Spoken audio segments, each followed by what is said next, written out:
laay la audience ba tey la nag Baye Ali Sène def ak coono Antoine Diome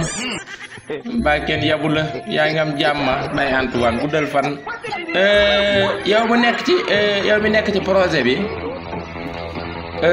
di war a lijjanti yëf yi tey ci àjjuma ji lenn loo def rek lu dul Ousmane Sonko validé rek yàq nga ko loo def lu dul Ousmane Sonko validé yàq nga ko baye boo nag xalaat de parce que nag wax dëgg yàlla àdduna moom yàllaa ko moom yow daal lenn laa la mën a xamal fexeel ba ni Ousmane validé rek bu validé wul de suñu ngañ ci ko validé wul ñun waaye ñun moom bu validé dañuy bokk validé bu validé wul dañuy bokk waaye bu ngeen ko validé wul tëb miir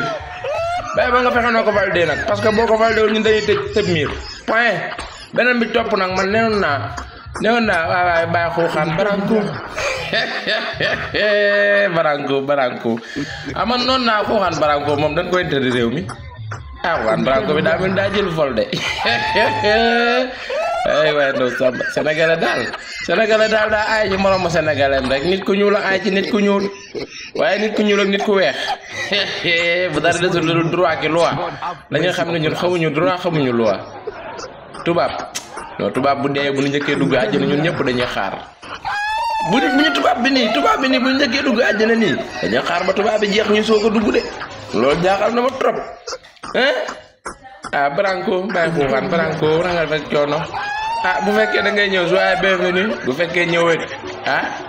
en tout cas de boo ñëwee man dinaa am gàcce man ndax dañ ne woon dañ laa tëbal te du dugg ci réew mi te saa yoon la soxlaa dañ lay jëli te fi mu ne dégg naa ci wéewu bay ñu yaa ngi jël Diop Sangomar yàlla baax na waaw yal na yàlla def jàmm rek aja bisimilah tey laa juma de te yoonu jàmm soriwul Ousmane Sonko day bokk ci nii mbaa ci naa bu ngeen fexee ak seeni kalaj ak seeni logo di tarax laxee ka lay ba ne Ousmane Sonko du wopp sunu ngañ ñi nekku ci day mën a bokk ñu jaar ci voie normale mënta bokk ñu tëb miir wala élection du am yéenay xool de ça dépend ci